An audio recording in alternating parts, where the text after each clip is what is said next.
Meus irmãos, nós vamos tratar agora de um tema bastante interessante.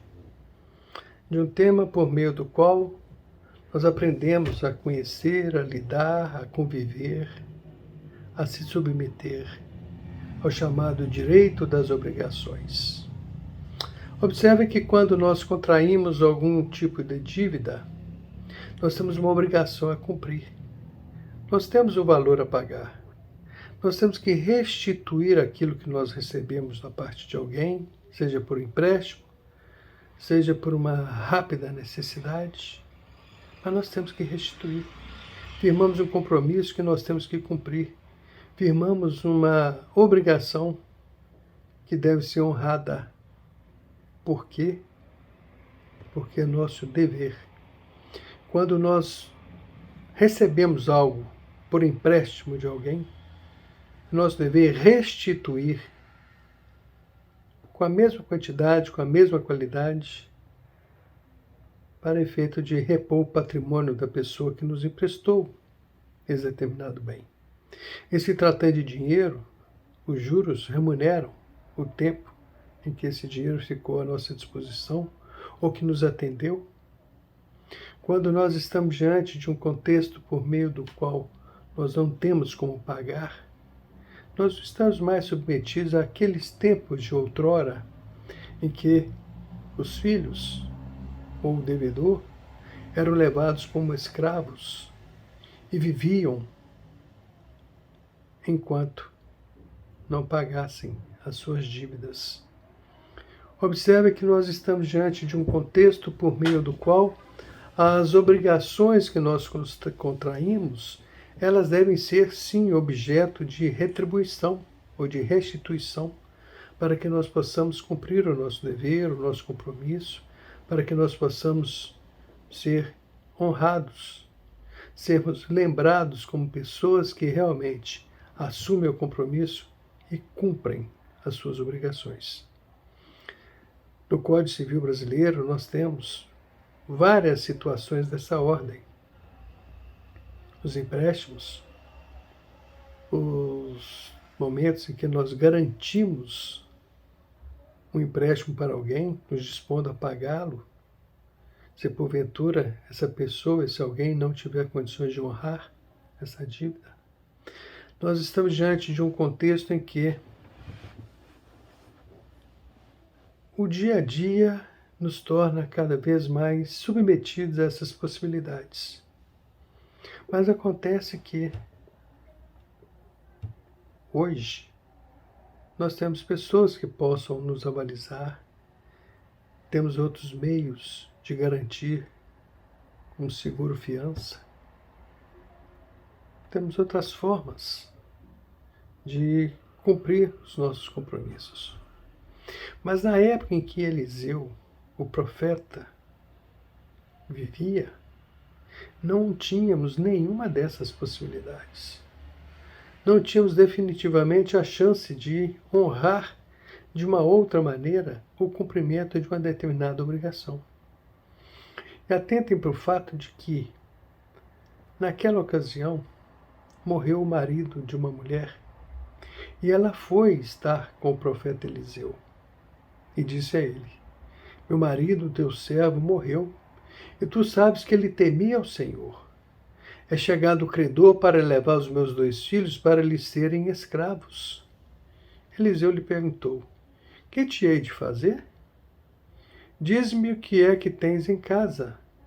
E ela respondeu: tua serva não tem nada em casa senão uma botija de azeite. Então disse ele: vai, pede emprestadas vasilhas a todos os teus vizinhos, vasilhas vazias, não poucas. Então entra e fecha a porta sobre ti e sobre teus filhos, e deita o teu azeite em todas aquelas vasilhas, põe-a à parte a que estiver cheia. Partiu, pois, a mulher, e fechou a porta sobre si e sobre seus filhos. Estes lhe chegavam as vasilhas, e ela as enchia. Cheias as vasilhas, disse ela a um dos filhos: chega-me aqui mais uma vasilha. Mas ele respondeu: não há mais vasilha nenhuma. E o azeite parou. Então ela foi e fez saber ao homem de Deus. Ele disse: vai, vende o azeite e paga a tua dívida, e tu e teus filhos vivei do resto. Ah, meus irmãos, não sei quantas dezenas de palestras eu fiz a convite da Ordem dos Advogados do Brasil, da seção de Minas Gerais, de onde eu sou egresso. E, curiosamente, numa das muitas palestras, uma dessas muitas, eu fui convidado para poder falar sobre o direito das obrigações, especificamente a mudança do nosso Código de Processo Civil. E lá chegando, busquei esse texto e o apliquei no contexto do tema da palestra. Curiosamente, esse tema me é tão caro por uma questão muito simples. Nesse dia, Leonardo, meu filho, que devia ter seus 5, 6 anos de idade, viajou comigo, viajamos à noite, chegamos lá na cidade, madrugada dentro, 7 horas da manhã estávamos nos levantando, nos vestindo, nos trajando com nossos ternos, eu com o meu e ele com o dele, e um determinado hóspede daquele hotel dirigiu-se a ele dizendo: eu estou indo lá hoje assistir sua palestra. Ele olhou para mim assustado: pai, eu não vou fazer palestra. Aí o cidadão falou para ele: vai sim, e eu vou lá para te ouvir. E ele ficou apreensivo com aquilo, aí eu comecei a rir, então ele se descontraiu também. E fomos para o fórum onde foi o evento. Curiosamente, ele sempre muito discreto, muito quieto, assentou-se na primeira fila, bem próximo de mim.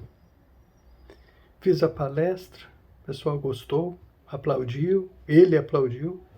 Aí quando as pessoas terminaram de me cumprimentar, então ele veio e me abraçou: pai, mas que palestra, pai. Ah, meus irmãos, quando nós vemos situações dessa ordem, vemos aqui essa senhora correndo o risco de ter os filhos tomados por escravos, deve ser uma dor imensa, profunda no coração. Uma mãe vê os filhos tomados por escravos para pagar a dívida que o marido não conseguiu pagar porque morreu antes. Observem, meus irmãos, que nos tempos desses fatos, a única expectativa que essa senhora tinha era realmente recorrer ao profeta. Ela não tinha nenhuma outra chance que não fosse por meio dele. E observem que Deus é tão misericordioso que ela, ao invocar o nome de Deus, ao invocar a sua situação, o profeta prontamente se dispôs a atendê-la. E pergunta: o que é que você tem em sua casa? Ah, não tenho nada mais que senão uma botija de azeite. E observe, meus irmãos, que o azeite era extremamente valioso naquela época. Era um produto muito procurado, caro. Então ela realmente tinha alguma coisa que pudesse ainda prover o mínimo do sustento da sua família. E então Eliseu pergunta para ela: que te hei de fazer? Diz-me o que tens em casa. Ela respondeu: tua serva não tem nada em casa, senão a botija de azeite. Era tudo que ele precisava para o efeito de fazer com que aquela mulher se sentisse aliviada da dor que estava esmagando o seu ser, de entregar os 2 filhos dela para serem escravos porque não tinham com que pagar aquela dívida que o marido deixou. Então observe que quando o profeta orienta para que ela busque vasilhas emprestadas com os vizinhos, e ela buscou, e o profeta abençoou aquele azeite a ponto de encher todas as vasilhas de que ela se valeu. Observe para o fato de que naquele contexto era o próprio Deus quem estava cuidando dela, o próprio Cristo, o Filho de Deus. Observe, meus irmãos, que nessa realidade a vontade soberana do Pai se fez presente. Observe que nessa situação o Filho de Deus dirigiu o profeta e estabeleceu que ele poderia cumprir a vontade do Pai. Observe, meus irmãos, que nós estamos diante de uma realidade por meio da qual nós jamais vamos alcançar uma chance dessa, se não for pela vontade soberana, exclusiva e excelsa de Deus, o nosso Pai, por meio do seu Filho Jesus Cristo, por meio da ação poderosa do seu Santo Espírito. Então, meus irmãos, à medida em que ela enchia as vasilhas, chegou um determinado momento em que ela disse para o filho: chega-me aqui mais uma vasilha. Mas ele respondeu: não há mais vasilha nenhuma. E o azeite parou. Parou porque já tinha sido cumprida aquela determinação do próprio Deus para aquela vida, por meio de Cristo, por meio do seu Santo Espírito. Observe, meus irmãos, que ela então teve uma atitude extremamente relevante nessa realidade.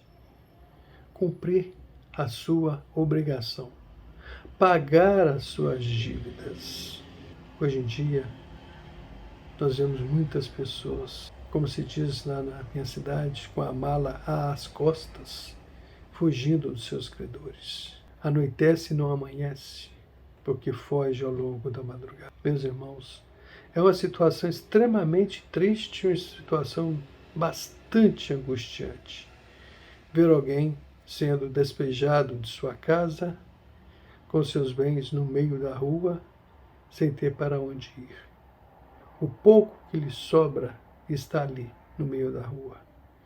Já tive situação de ir numa determinada comarca, no estado de Minas Gerais, um país que tinha o seu consulado, porém, tinha 6 meses que não pagava o aluguel, mais tantos meses sem pagar água, luz, telefone, e sem pagar o seu cônsul.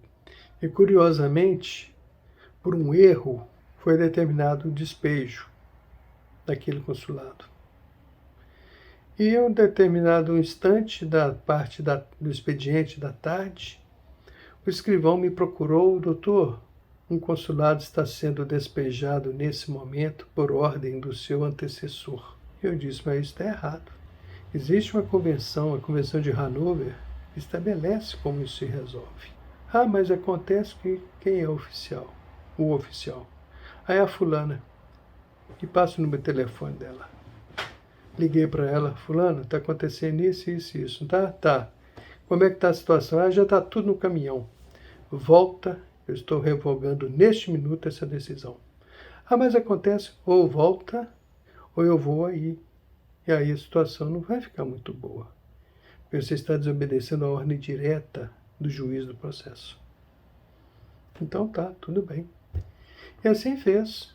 Retornou, restabeleceu o status quo, ou seja, voltou com as coisas aos seus devidos lugares. E então liguei para aquela pessoa. Era uma senhora, uma consuleza, e eu me dispus a recebê-la no fórum naquela tarde, era uma sexta-feira. Volta de 4h30, 5 horas, ela chegou lá, conversamos longamente, chorou copiosamente lá no gabinete, num momento assim de profundo desabafo. Terminado aquilo ali, ela agradeceu imensamente e foi-se embora. Dívida. Qual a semelhança que existe entre esse fato e a palavra de Deus, nesse milagre do profeta Eliseu? Dívida. O que trazia aquela consuleza, daquele desespero sem fim, e essa mãe com os 2 filhos que estavam às portas de serem levados como escravos? Dívidas. Como é que se poderia se resolver? Cumprindo a obrigação assumida? Uma e outra tinham essa possibilidade? Apenas a viúva. A consuleza não tinha.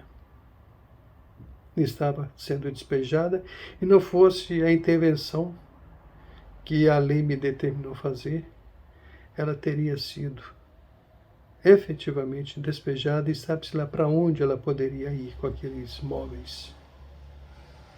Meus irmãos,